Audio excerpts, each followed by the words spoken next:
Over the war itself. Over the war itself. Whoops. We have strength. You guys want to talk about the number 8 in the Torah, which is the day after creation, right? So strength is the Lion of Judah, right? The strength. Operation Lion, what is it called? What is the name of this? Israel. Operation Lion. Rising Lion. Operation Rising Lion is the name of the significant military operation launched by Israel against Iran on June 13th, 2025. So it is interesting that the universal computer, because we're plugging into the universal computer, the collective consciousness, shows this lion. Yes. Yes, the lion is coming. Operation of the lion. And the opposition, Donald Trump. Do you think that Donald Trump is telling the truth, that he's going to give it 2 weeks before he goes in?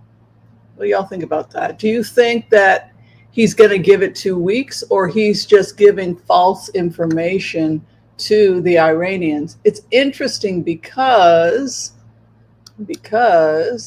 the Iranians were told by Netanyahu. Netanyahu said, look, we're not going to attack. We just want you to not enrich the uranium, et cetera, et cetera. But we know something that the general public didn't know. What did we know that the general public did not know? What did we know that the general public did not know?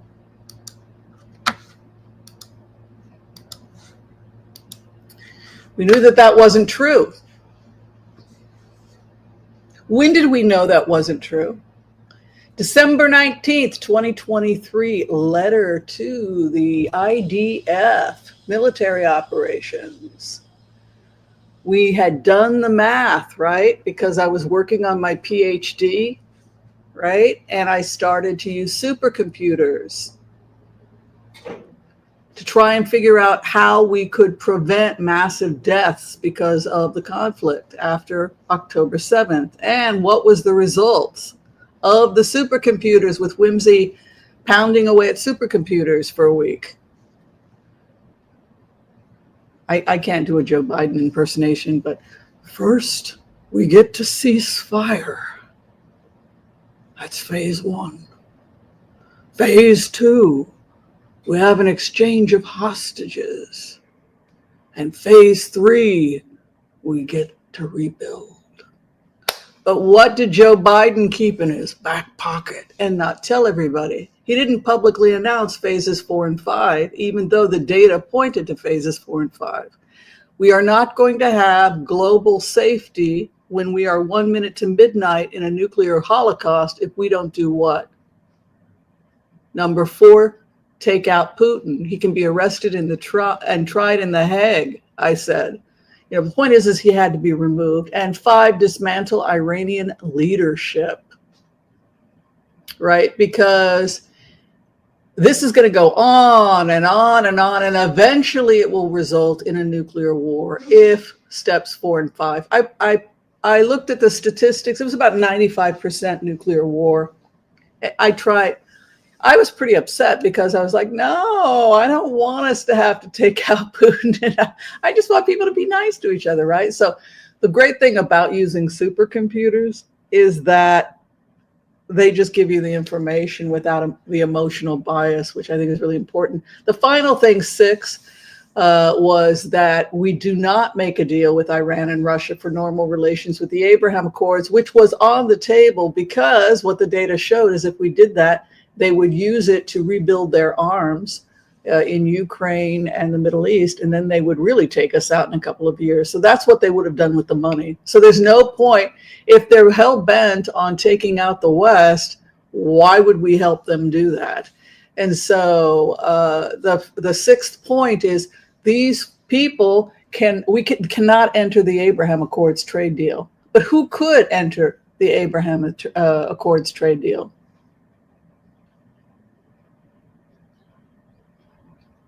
Who could stabilize it? The Shah's family, right? So we knew by December 19th of 2023 what was going to happen, even if the public didn't know, right? And so during that time, the Israelis were probably using their own supercomputers, which were linked to Colossus, because everybody is using Colossus, and probably came to the same data I did. I sent it and said, are you guys I know you can't tell me anything, but this is my data, challenge me. You know, am I wrong or right here? Well, they're not going to get back to me. I don't have security clearance, but you can be sure every research person that was looking at this sent their data, probably thousands of people, right? But what's interesting is that the data was the data. So what they did was they used Mossad agents over the 2.5-year period to make the plan that would happen on, say, June 10th or whenever, 11th or whenever the war started, just because everybody had the same data. It was inevitable. There simply was no other way we were going to be able to prevent a nuclear holocaust. And this was not a good day for me or probably anybody else that had to take a look at this, because it simply, the data showed we really didn't have a choice, that the West simply had no choice, that if we don't do this, we're looking at nuclear war. Okay, any questions about that?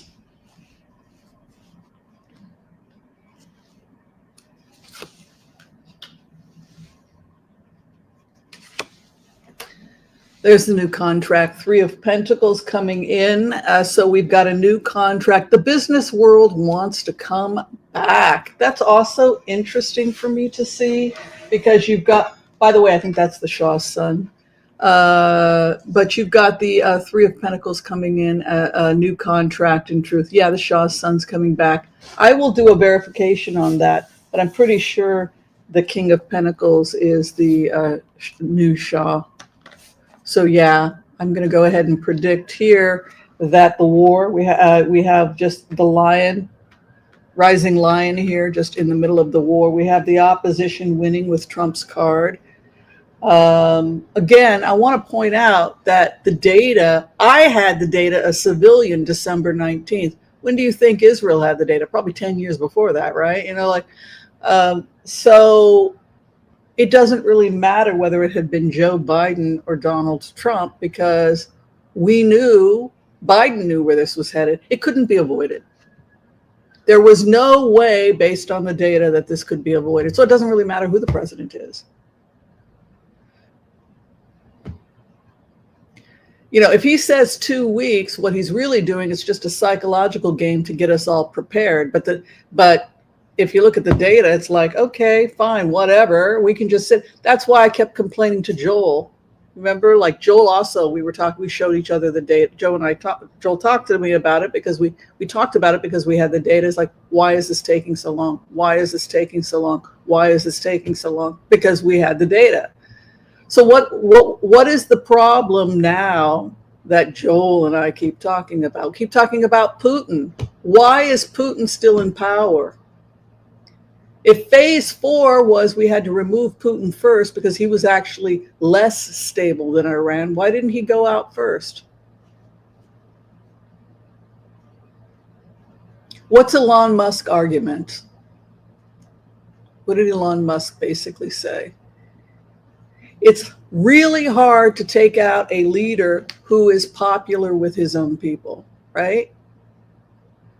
If the people voted for Putin, or if Putin has 80% popularity, yeah, there's protest, but most Russians still seem to like Putin. He'd probably get reelected. If they had open, free elections today, would Putin win?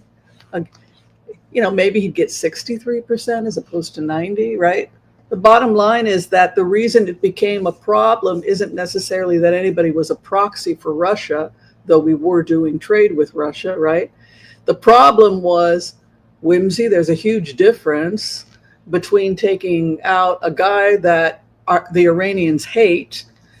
This is their revolution. We're helping them with their revolution. They want Ayatollah Khamenei out, right? So we can support that because it's the will of the people of Iran. So the will of the people of Iran is to be free from the Ayatollah. But how is that different in Putin? Because the people really are voting for Putin. The people think he's great. They love Putin, right? They think that they have a right to Ukraine. Well, you know how much money we poured into the Soviet Union and you took it all. You destroyed our country, right? We wound up losing millions, billions, right? Because we lost our trade routes. The West betrayed us. You said you were going to be a part of this, and then you completely crippled us, and we wound up with a GDP like Italy. So we actually support what Putin is doing. So that was the difference from the perspective of the strongmen in power. Do you think that they have an argument? So if Elon Musk says to us, so that's what you're going to do, Whimsy? You're just going to wipe out any country that you have a personal issue with? Well, yes. That's crazy, Whimsy, right? This is how the dialogue might happen. You don't have the right to go and dismantle somebody else's country's leadership just because you personally have an issue with them. The people voted for him. So can we see the difference? Can we see the difference? So I guess what he is saying, what the opposition is saying here is if the people themselves will want a regime change and want Putin out, then certainly as the West, we would support it. But do we have the right to come in and take out a popular leader? And that is the delay, right? That is the delay. One guy, in the case of Iran, the people are fighting a revolution. Get this nut job out. And he has 23% support. We want to tear him to pieces for what he's done to our country, right? They hate Khamenei, right? But if you go to Russia, how about you losing California? How would you like it if you lost Texas? You gave it to Mexico. How would you like it if you lost New Jersey? All you had left was Washington, D.C., and maybe parts of, the Midwest. How would you feel? How would you feel, America? We lost everything. We lost our whole country. So you get it. The great thing about being a remote viewer is you really get to put yourself in the shoes of everybody. And it's really a great learning opportunity. So even though I would love to see Putin fall, I would love to see new leadership in Russia. I would love to see an end of the Ukraine war. I can't assume that that's how people feel on the other side of it, because from their perspective, huge chunks of their country has been chopped up. How would you like losing Alaska to Russia? Right? And all that oil, right? The oil in Ukraine, the minerals. So I really like seeing these debates because it really opens my mind to, oh yeah, I guess that would be horrible if America got broken apart. And you can be sure that that is precisely what the opposition wants. That's exactly what Putin wants. He wants us to be crushed and torn apart the way his country was torn apart by us, by the CIA that came in, and Gorbachev, when you tore us into pieces, right? So the anger is real, right? Now you're making it out like we're horrible. We're coming back and taking what was ours in the first place. It's our damn church. We gave all of those icons to Ukraine. We have a right to take it back. You don't represent us anymore. You're not our church anymore, right? So they went in and they took the icons, right? And they took it back to St. Petersburg, right? Remember that? Okay. So I would be curious personally. I don't know about the rest of you, but I would like to know what's going to happen. What do y'all think? Do you think Putin is long for this world? What do y'all think? Is Putin going to be around?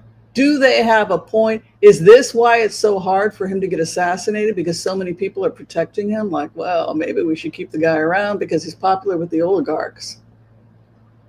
Right?